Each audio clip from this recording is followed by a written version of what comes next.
Linda Jaivin is not just the author of 12 books, but a renowned sinologist.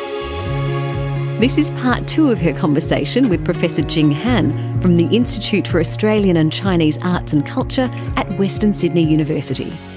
You have this extraordinary ability of making your stories, because they're all historical novels, and your stories and also historical setting and culture setting in China, very authentic. And what need you to do to have that? Well, for a most immoral woman, I did so much research. Obviously, I went into George Morrison's archives very deeply. They're in the State Library of New South Wales, and I read letters, and I read diaries, and I read everything I could.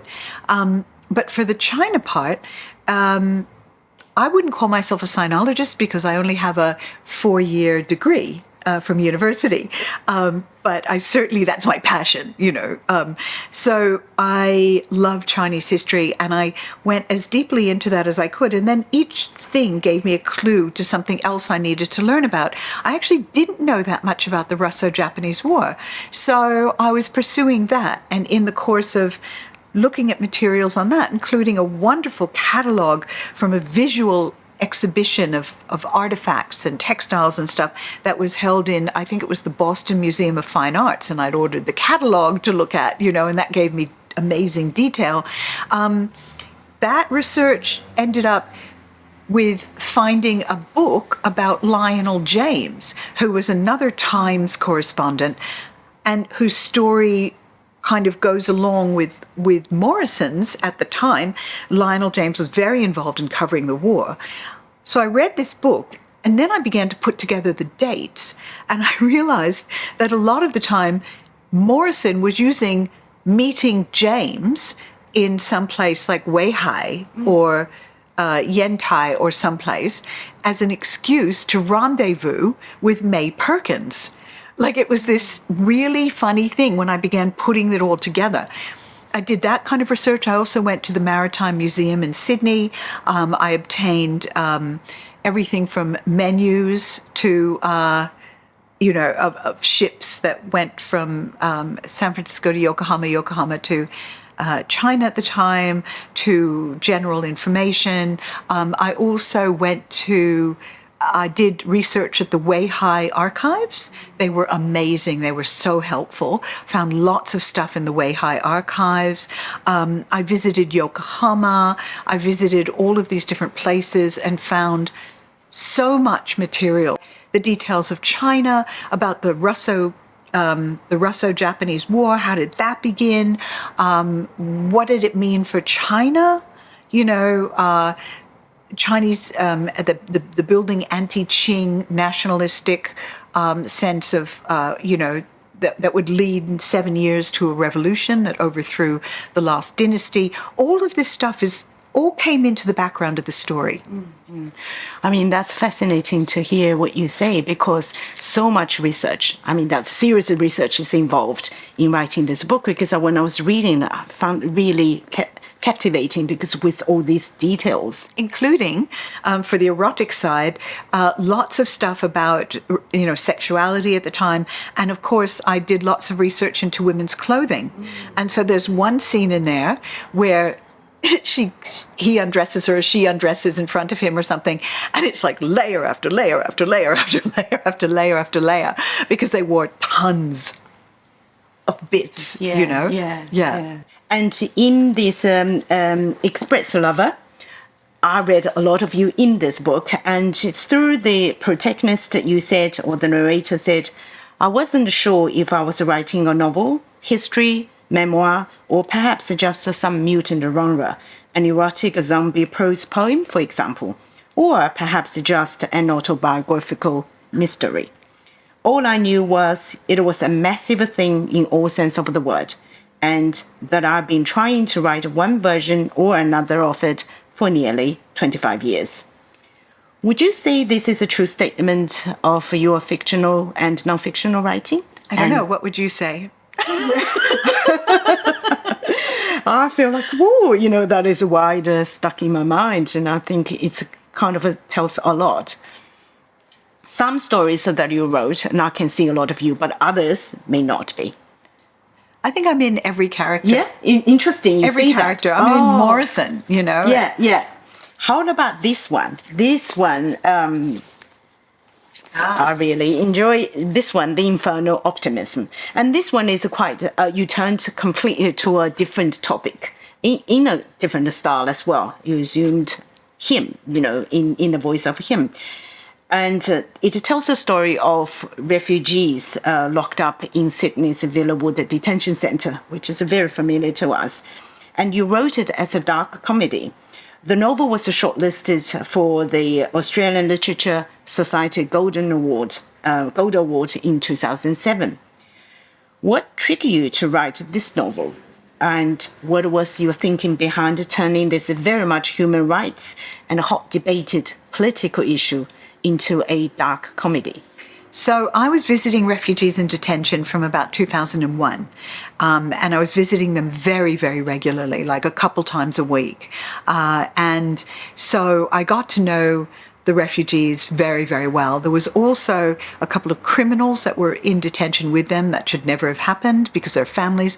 But there was one criminal in particular, a Turkish guy, who'd grown up in the western suburbs. He'd come to Australia when he was 2. And his rest of his family got citizenship. He was an armed robber. And he'd done enough time that the government was going to deport him back to Turkey. He didn't speak Turkish. He'd never lived there. But he was such a character. I loved listening to his stories. I always say he was the most adorable armed robber I've ever met. Hopefully he'll be the only armed robber I ever meet. But his voice was so strong. And the great thing about it is when I'd written 2 plays set in detention. I wrote them very much in collaboration with the refugees. I showed them what I was doing and, you know, workshopped it and everything else. And those plays got put on, you know. But I still had so many stories. And the thing is, people were writing about refugees, and there were a lot of people who didn't want to listen. Whoever wanted to listen was already convinced. And then there were these novels that were coming out, and they were so serious and so heartbreaking. And all of the refugees in the novels were like either these angel victims or heroes. And the refugees are people. So there are people who are really annoying. There are people who are really boring. There are people who tell terrible jokes. There are people who are really cute. Do you know what I mean? Like, they're just normal people. Yeah. And I felt that didn't get across. And I felt that as long as Australians saw refugees in black and white terms, either these alien invaders, you know, possible terrorists, you know, or angels and victims, and, you know, we're never going to actually relate to who they are. So I thought, I have to write a novel set in this detention center. And the refugees were so into it. Oh my God. They drew me maps of the part that I couldn't get into. They gave me in incredible detail all the details of an escape plan that got foiled, all this stuff, right? And I thought, okay, how am I going to tell this story? So do I tell the story from a visitor's perspective? But then you can't really get inside, you know? Do I tell the story from a refugee perspective? They are really quite tragic. They're really terrible stories. It's very hard to find the humor in the telling. I was playing around, and I finally realized my armed robber was the perfect narrator, because he would actually tell me, say, oh, you'll never believe what happened, you know, the other day. And he'd tell me, and he managed to put a funny spin on everything. And he also gave me details about being in prison and all the language. And so I used all of that with his permission. He said, I never done nothing good in my life. I might as well be in a novel. And we move on. So in 2021, to many people's surprise, including myself, you published this book. Why the surprise? Shortest, well, history all of a sudden turned to the history. And that's so funny. Exactly. I studied history, and this is the book I always wanted to write. Yeah, and I think based on what you have written, people have certain expectations or anticipations. So this the shortest history of China. The very interesting thing is squeezing the beginning of a Huaxia civilization right up to the contemporary times of China into 15 chapters and 250 pages. The book has been critically acclaimed and has been highly regarded by historians and sinologists and general public. and has been translated and continue being translated into many languages. So firstly, get to the question, why was it so important for you as a writer to write this book? Well, I love history. It's a huge Chinese history, huge passion. I studied that at university. And at the time I thought, I'd love to write popular history. Didn't really have the chance. I suppose journalism is kind of history on the go. A first draft of history, I think someone has said. So that was always something I loved doing. And then I wrote... I wrote a bit, I wrote a memoir, which was also a biography of Hou Dejian called The Monkey and the Dragon. And that encompassed a whole bunch of history, including of the 80s and Taiwan, mainland China, all that sort of thing. I then got a chance to write a book on Beijing's history. And then what happened was Black Ink, the publisher, approached me and they said, we're just starting this series of the shortest history of, and we would love you to do China. And I said, oh my God, that's been my dream since university. So yes, please. And that's how that came about. Yeah, so there are all sorts of reasons actually leading to this, isn't it? Yes, it wasn't just a... No, all of a sudden, No. yeah. You know it very well because you've been through all this. And quite interestingly, because it's the shortest history, and as we know, just from Xia to Qin, there are 18 ruling dynasties and 559 emperors. So how did you decide what to keep in and what to leave out? What are your selection criteria, if you like? Well, I had to have all of the biggies, like if you're going to write about the Ming, you have to have one Li, you know what I mean? There's certain things you have to have. You have to have, you have to have certain things about, say, Confucianism. What is Confucianism? Because it had a huge influence. You also have to have legalism, the legalists, who were they? So there's big things, right? And I knew what those big things were, and the big major dynasties, and the major emperors. Then within that, I wanted to look at themes. So what are the big themes of Chinese history? And among them are how when a dynasty is established, it's usually with great vigor, but then things get corrupt. Why do they get corrupt? And then the dynasty forgets to pay attention to the welfare of the people, and the people rise up and rebel. It's a pattern, and it has instilled a pattern of fear and wariness among Chinese rulers for thousands of years, including right up to the present, that corruption, if not contained, will bring down the regime. And that's why when Xi Jinping came into power in 2012, one of the first things he did was launch a major anti-corruption campaign. If you see it in the context of thousands of years of history, it makes perfect sense. You understand that. So I was bringing out the themes, and then the final criterion was how many women can I bring back into the story of China that are generally left out? Because if you look at most general short histories, where are the women? They occasionally appear, but it's like, oh, right, there was that other half of the population. But no, there's brilliant Chinese women, and they're often left out of the history. So I wrote in the Han Dynasty, both the story of what I call the trafficked women, the princesses who were married off to what the Chinese considered barbarian rulers as a way of cementing diplomacy. But one of the people who went with one of those princesses was a brilliant woman who became a diplomat. And the dynasty actually used her as a diplomat. She was amazing. So we need to hear about things like that. Inventors, the Chinese during the Han and Song and all these, there were so many brilliant Chinese inventions, so many brilliant inventions coming out of China. To profile a couple of inventors, I thought I'm going to find a woman. And I found the woman known as Huang Daopo, which is not really a name. It's more of like a nickname. It couldn't have been her actual name, right? But anyway, Huang Daopo invented textile machinery for the milling and weaving of cotton that established the area close to Shanghai as the center of textile industry in China, probably to this day, or close to it. And so very important, but always left out. There's a little temple to her in Shanghai, but most people wouldn't have heard of her. And so I was always looking for the women. Tang Dynasty, full of poets.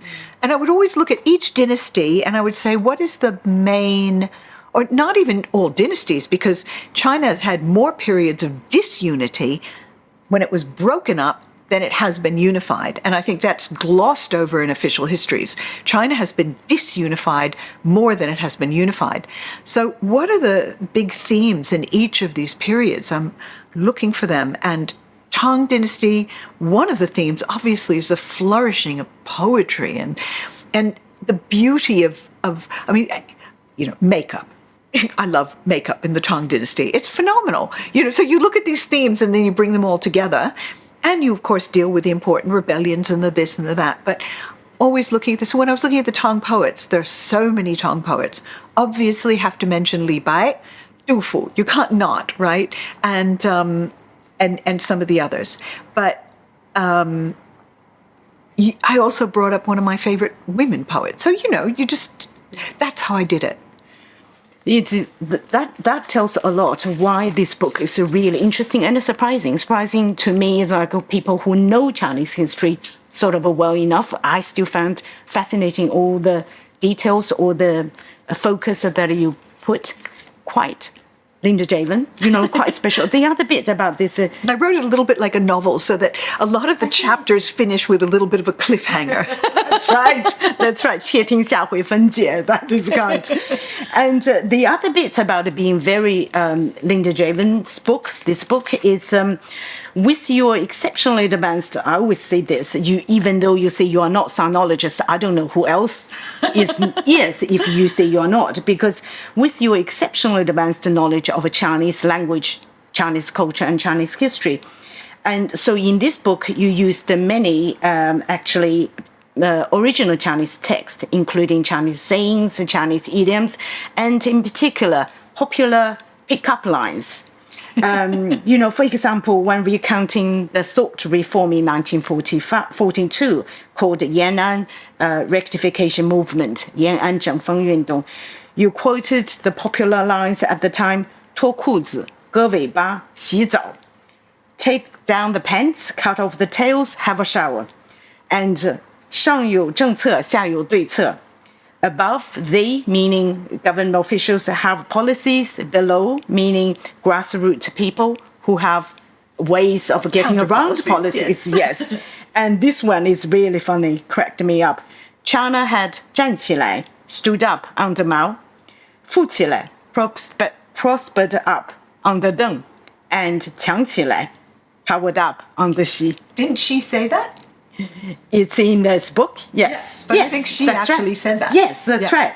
So, and that's why I found it's really interesting reading all this in a history book, and even people for us who know Chinese history and then feel like, oh, that is.